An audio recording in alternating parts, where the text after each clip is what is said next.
The Eyes of the Killer Robot by John Bellairs, Chapter 16. Riddy-chitty-boom, riddy-chitty-boom, riddy-chitty, rock-bam-boom! With a rifle, rattle, and snare drums, the Johnston Heights High School marching band paraded out onto the field. Then, as everyone stood, they played the Star-Spangled Banner. The drumming resumed, and they trotted off the field double time. The preliminaries were over. Now the fun would begin. First came a home run hitting exhibition. A pitcher who traveled with Cliff Bullard went out to the mound and served up batting practice pitches. Bullard hit them all over the place. One shot disappeared over the top of the center field scoreboard, 450 feet away from home plate. Others went rocketing over the roof of the grandstand, and still others landed in the center field bleachers, where kids chased them down and proudly carried them off as souvenirs. Finally, it was time for the strikeout contest. As photographers popped their flashbulbs, Bullard posed at home plate with a voice to the public address system, and with a Bullard posed at home plate and a voice on the public address system explained the rules. There would be 10 pitches in the contest, and each pitcher would get one try. There would be 10 pitchers in the contest, and each pitcher would get one try. Every try would be like a regular time at bat during a baseball game. If Bullard hit the ball or drew a walk, he won. If the pitcher struck him out, he won $10,000. Nobody really thought that any of the pitchers on the list could whip the mighty Bullard, but it might be fun to see if somebody came close. It'd almost be worth it to see that wretched robot strike him out, muttered the professor, as the first pitcher began his warm-up tosses. I'd love to see the look on that big mug's face when the ball comes sizzling in at 110 miles an hour. Well, we're probably going to see it happen, said Fergie gloomily. Unless, of course, you've got any bright ideas, Prof, have you? Excuse me. Not one, said the professor. He reached into his jacket pocket and took out a folded sheet of yellow paper. Sheets like this one had been handed out to everyone at the entrance of the stadium. They listed the pitchers in the order in which they would appear. Quickly, the professor ran his finger down the row of names. Charles Hebden, Al McGee, Jack Humphrey, Spencer Tallis. The professor's finger stopped on the name Spencer Tallis. Aha, he said, and gave Fergie a nudge in the ribs.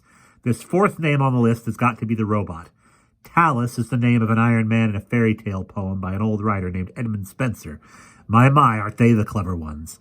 So he's going to be fourth on the list. We won't have to wait long, it seems. Have you seen those two creeps? Fergie asked. Sloan and his wife? I mean, are they here? The professor nodded. Oh, they're here, all right. They're sitting across the way in box seats behind the third baseline. And I'm sure they're chortling and cackling about the money they're going to make and the evil, rotten things they're going to do later. The professor thought about Johnny and his voice grew hard. By heaven, he said in a low voice. It's a good thing I hate guns. I'd be tempted to take a pot shot at them from where I'm sitting. By the way, I think I will have a closer look at them just to make myself feel bad. He reached in under the seat and came up with a battered leather case. From it, he took an old-fashioned pair of field glasses. Twiddling the little wheel, he scanned the crowd on the other side of the stadium and finally focused on the evil pair. Sloan was wearing dark glasses and a droopy white fake mustache. His wife was in a maroon-tailored suit and pillbox hat. Her purse was balanced on her knees, and she clutched it tight with both hands. Ah, there they are, the gruesome twosome, muttered the professor. If you wanted to lose weight, all you'd have to do would be to look at them. It'd kill your appetite for days. By the way, I'll bet the old hag has the key of Arbaxis in that purse she's holding. That's how they controlled the professor's little monologue was cut off by a loud burst of applause.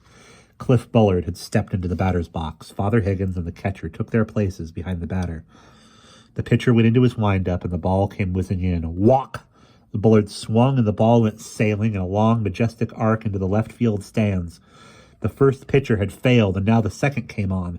He had a pretty good curveball, but he had trouble getting it in there for strikes. The count ran to 3 balls and 2 strikes, and then the pitcher made a mistake, a fastball right across the middle of the plate. Bullard sent it rattling off the right field fence. Then Jack Humphrey had his try. His specialty was a knuckleball, but it wasn't a very good one, and Bullard golfed Mr. Humphrey's third pitch high into the air. The ball sailed up over the roof of the left field stands and disappeared into the night. The crowd applauded. Bullard grinned and tipped his hat to the stands, and the people roared in response. It was really a grand night for Bullard. At least it had been so far. As the cheering continued, Bullard took a brief time out. He walked to the home team dugout, had a glass of water, and mopped his face with a towel. Then he slowly returned to the plate. A figure stepped out of the visitors' dugout across the way. It was a tall man with a big mop of blonde hair and staring blue eyes. He walked stiffly, and as he advanced, an odd hush fell over the crowd. Even Bullard paused and watched silently. He seemed to sense that this was no ordinary person coming to challenge him. The name Spencer Tallis was announced over the PA system, and a polite ripple of applause greeted him. Father Higgins walked out to the mound and gave Tallis the baseball and explained a few things to him. The big blonde man nodded as the priest spoke, and he held his hand out awkwardly to take the ball, but instead of handing the ball to the pitcher, Father Higgins did an odd thing. He raised his right hand and made the sign of the cross in the air. The robot staggered back a couple of paces, but then it stopped. Angrily, it lurched forward and grabbed the ball from the priest. A murmur ran through the crowd as people realized something peculiar was going on. For a few seconds more, the priest and the robot faced each other. Then Father Higgins turned away and started walking slowly back to home plate. "Nice try, Higgy," said the professor with a sour grimace. He gripped the handle of his cane tightly and leaned forward. Was this it, then? Were they going to have to stand by and watch while that hunk of junk struck Cliff Bullard out? Would they have to sit tight and hope that Sloan and his creepy wife would let Johnny go unharmed? The professor felt helpless anger rising inside him. What could he possibly do? The robot raised its hands to belt level. Apparently it was going to pitch from the stretch and not use a windup. Back went the arm, and around it came. A loud "thunk" sounded as the ball hit the catcher's mitt, and Bullard stood staring in disbelief, with the bat on his shoulder. "Strike one," boomed Father Higgins, and his right hand shot up. An excited buzzing began in the crowd, and then it died away as the catcher flipped the ball back to the robot. Bullard pounded the plate and looked grim. He took little practice swings and yelled something out to the tall, menacing figure on the mound. Once again, the robot began its pitching motion. The arm was a blur as it swept around, and this time Bullard swung mightily. But the ball was in the mitt before he had finished his swing. "Strike two," bellowed the priest, and the crowd roared. This was great. It was really going to happen. A local boy was going to strike out. The great Cliff Bullard of the New York Yankees.